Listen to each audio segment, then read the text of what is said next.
বন্ধুরা, আমি টক ঝাল মিষ্টি আচার বানানোর জন্যে আম কেটে ভালো করে ধুয়ে একটু রোদে শুকিয়ে নিয়েছি। কড়া বসিয়ে দিয়েছি, কড়ার মধ্যে তেল দিয়ে দেব।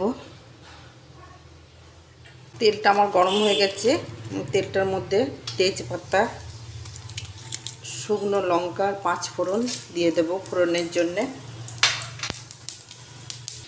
ফোড়নটা আমার ভাজা হয়ে গেছে, আমি আমগুলো দিয়ে দেবো।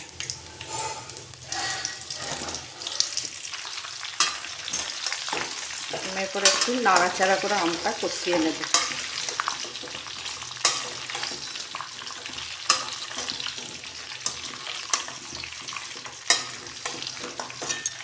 আমি এর মধ্যে নুন, হলুদ দিয়ে দেবো। আমি হলুদটা কম দেব, কারণ আমি এটা একটু চিনি আর গুড় মিশিয়ে করবো আচারটা।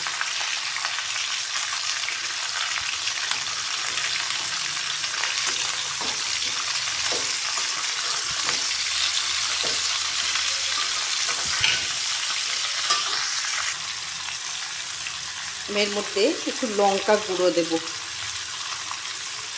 টক ঝাল মিষ্টি করবো, ওই জন্যে একটু লঙ্কা গুঁড়ো দেব।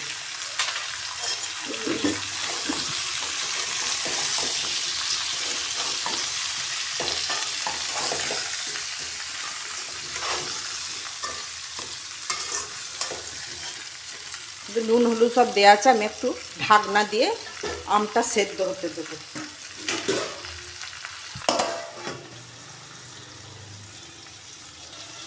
আমটা সেদ্ধ হতে হতে আমি এই 5 ফোড়ন আর মৌরি আর এই শুকনো লঙ্কাটা ভেজে কচা কচা করে গুঁড়ো করে নেব। আমার আমটা ভালো নরম হয়ে গেছে। আমি এরপর এর মধ্যে গুড় আর চিনিটা দিয়ে দেব।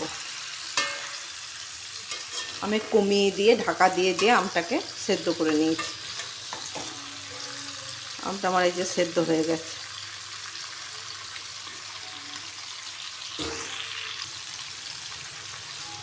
আমি এরপর কিছুটা চিনি দিয়ে দেব। আম যেরকম মিষ্টি সেই অনুপাতে আপনারা মিষ্টিটা দেবেন। আমটা টক মিষ্টির ওপর মিষ্টিটা নির্ভর করবে।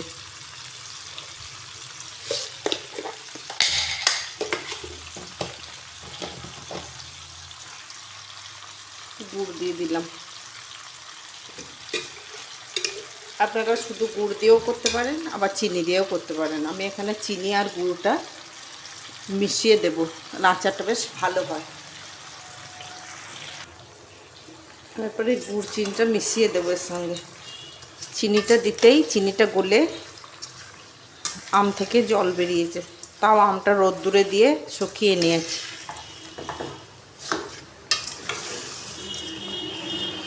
আমি এরপরে এটা কিছুক্ষণ ফুটতে দেবো, যতক্ষণ না চিনি, গুড় আর আম মিশে এক হয়।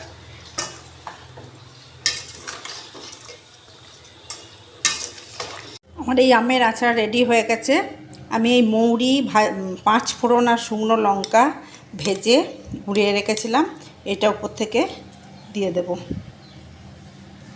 বন্ধুরা, আমি যেভাবে করলাম এইভাবে করবে। তবে আচার বছরের পর বছর থাকে না, ছাতা পড়ে যায়। যদি আপনারা রাখতে চান তাহলে এই আচারের মধ্যে ভিনিগার দিয়ে রাখবেন, তাহলে আচার থাকে। নাহলে আমের আচার চিনি দিয়েই করি আর গুড় দিয়েই করি, আচার ছাতা পড়ে যায় অনেক দিন থাকলে, আর রোদ্দুরে দিতে হয়। আপনারা যদি বয়ানে করে রোদ্দুরে দেন তাহলে পরে আচার ভালো থাকবে। আমার এই রেসিপিটা যদি ভালো লেগে থাকে লাইক, শেয়ার, কমেন্ট করবেন এবং সাবস্ক্রাইব করতে ভুলবেন না। ধন্যবাদ।